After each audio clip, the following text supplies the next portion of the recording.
It's Amy Jacobson and Jeannie Ives, and Amy was grabbing a cup of coffee. I sure was. Hello. Yeah. We're filling in for Dan today, and if you don't get enough of us for 4 hours this morning, join us Monday through Friday, 11 a.m. to noon for The Real Story.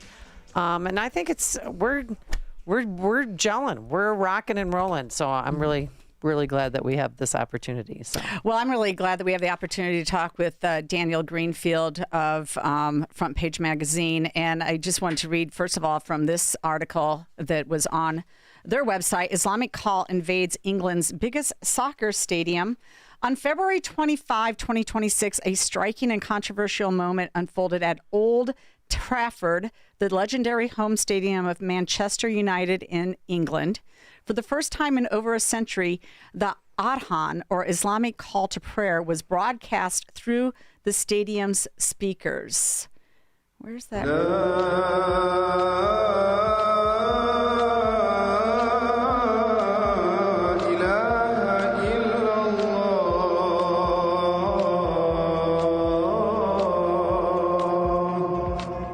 Freaky. Okay, now writing in Hershey Ali wrote about Iran is collapsing, but Islamism is spreading. And I think this is really important setup for our next guest. 3 events, 3 continents, 1 week. A parliamentary by-election in Greater Manchester, England, a thunderous war and the death of a tyrant in Iran, and a terrorist attack in Austin, Texas. They seem unrelated. They are not. Together, they tell you where political Islam has got to, and more urgently, where its most committed adherents are heading next. On February 26th, the UK's Green Party won a parliamentary seat in Gorton and Denton that the Labour Party had held for decades. The Greens ran 2 entirely separate campaigns. To progressive voters, they offered the standard mix of green and anti-austerity policies. To Muslim voters, who make up 30% of Gorton and Denton electorate, they offered something else. Leaflets in Urdu, Bengali, and Arabic told readers that Labour must be punished for its complicity in the Israeli war in Gaza. Observers of the election found that about 12% of the ballots were cast by people engaged in family voting, with multiple adults present in the same booth. After the victory, Green Deputy Leader Mohsin Ali attended a London rally backing Iran's regime, the same regime whose rhetoric targets Britain and whose operatives have been linked to terrorist plots on UK soil. This is what the Red-Green Alliance looks like. And Daniel Greenfield joins us now. He is the CEO of the David Horowitz Freedom Center, an investigative journalist and writer focusing on the radical left and Islamic terrorism. Thank you so much for joining us and enlightening us with what is this Red-Green Alliance and how much trouble are we in the United States? Had 2 Islamic terrorist attacks yesterday in one day, which is a whole new record.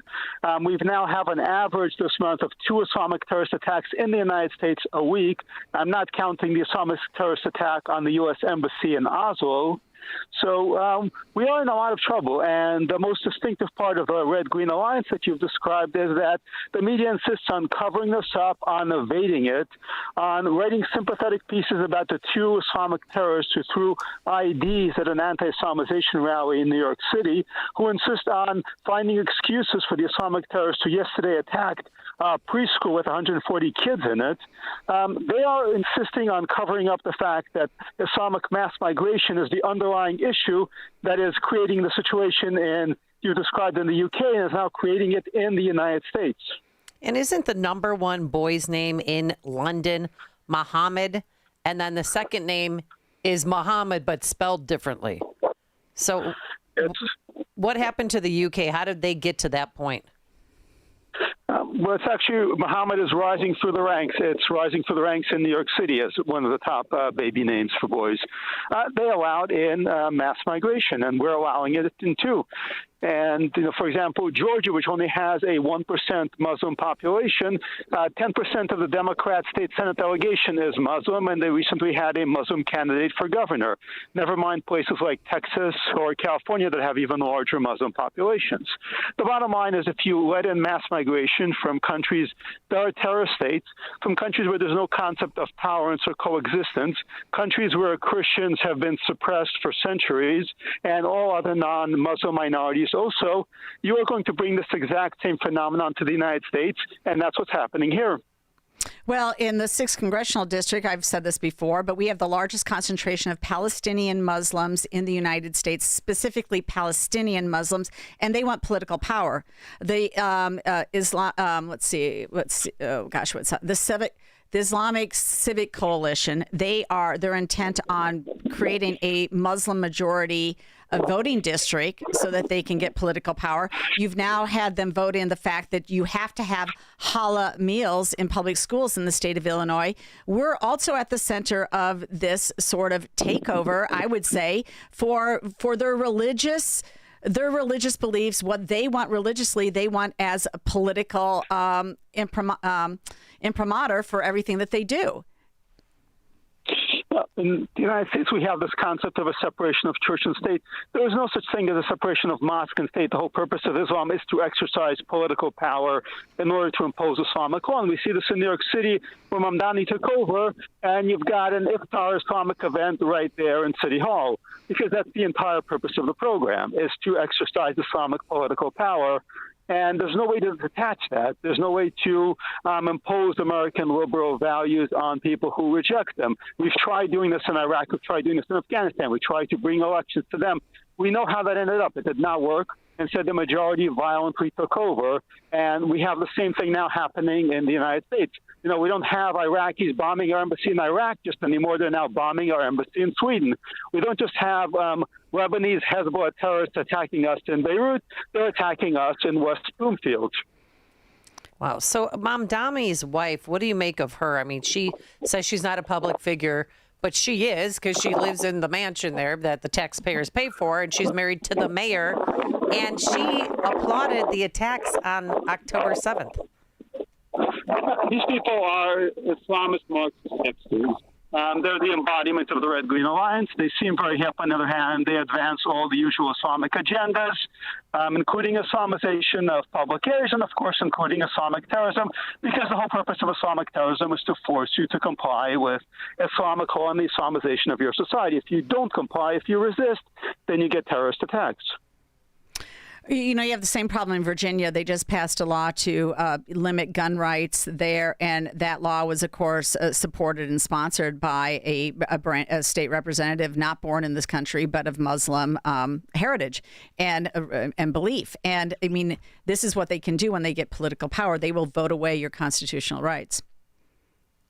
Yeah, the gunman in Old Dominion went up against students who were unarmed. Thankfully, one of those students was able to stab him. But imagine if those students were actually properly armed and could have defended themselves. No lives would have been lost at all. Wow. So what do you see as their end game? I mean, there's call to prayers in Minneapolis. That's been going on for years. They cater, they change the rules.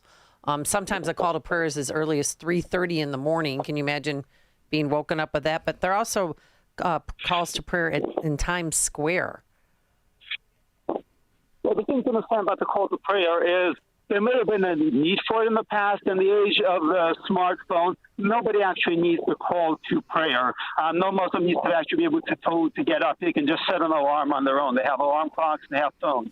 But the purpose of the call to prayer is to impose Islam in the public square, is to force everybody to wake up, to make everybody aware this is the time where you should be praying to Allah. And if you're not praying to Allah, well, you should be. We're not going to let you sleep.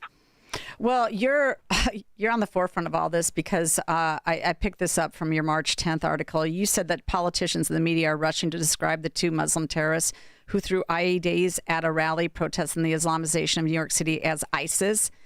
But what politicians, the media, are most reluctant to discuss are their other statements. This isn't a religion that stands when people talk about the blessed name of the prophet. We take action. And you're actually saying that when they raised their finger, it was a pledge of allegiance to Allah. Yeah.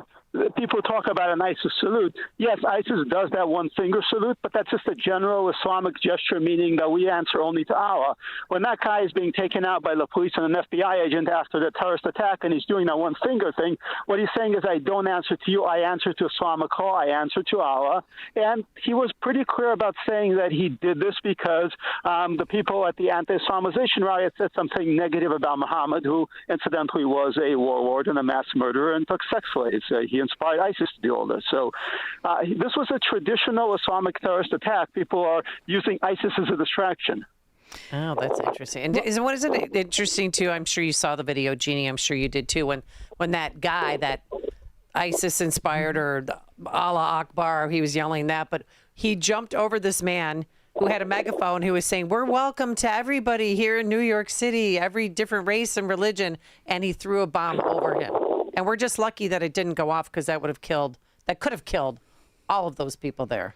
So what is there? Because I've heard, conform or die, but then I have a Muslim friend who doesn't believe in that at all. So what is your take on it? Is it the end game that everybody is praying to Allah? If you're a devout Muslim, then you believe ultimately that Islamic law has to be imposed on the world. You can try to impose it through dawah, which means missionary activity. You can also impose it through jihad if people resist. Now, that doesn't mean that all Muslims support terrorism. There were perfectly nice communists also who didn't really understand the implications of what their ideology meant. We can find people like that all around. The bottom line, though, is that Islam as an ideology itself is really driven to impose Islamic law. And even if it's only 10% of the population that is willing to support terrorism, we're still talking about 100 million people. This is a difficult conversation. I have close friends that are Muslim as well, and they...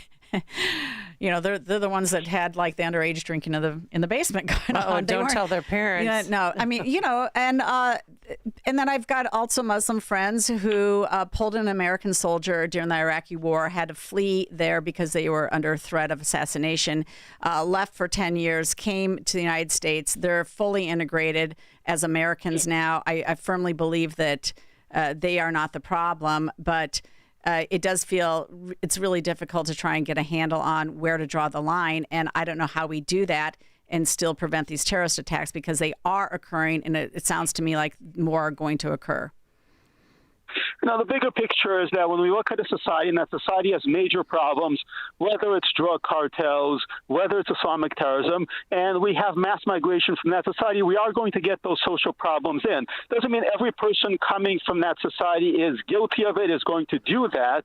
But if we don't want those problems, we don't want immigration from that country. All right. And I think Brendan Gill, Congressman Brendan Gill, he basically imposed a 25-year limit on any immigration from Somalia, and I think he wants to extend that to other Muslim countries. Good idea, right? Yeah, absolutely. Any country that we don't want to live in, we should really question whether we want to bring this to America, because we're going to be living now, whether it's Afghanistan, Somalia, or, Mexico. If a country is a completely broken place that we wouldn't feel safe living in, if we have mass migration from that country, not 1 or 10 or 20 people a year, but hundreds of thousands, we are going to be living in that country. All right, Daniel Greenfield, CEO of David Horowitz Freedom Center, an investigative journalist and writer on the radical left and Islamic terrorism. You could follow him on X at SULTAN, Sultan, KNISH. So thank you, Daniel, for joining us. Thank you so much. It's My pleasure. Thank you. And he joined us on AM 560, The Answer. There's only one radio show in Chicago talking about today's biggest stories and telling you what they really mean. That show is this one, Chicago's Morning Answer on AM 560, The Answer. Don't miss In Grace with Pastor Jim.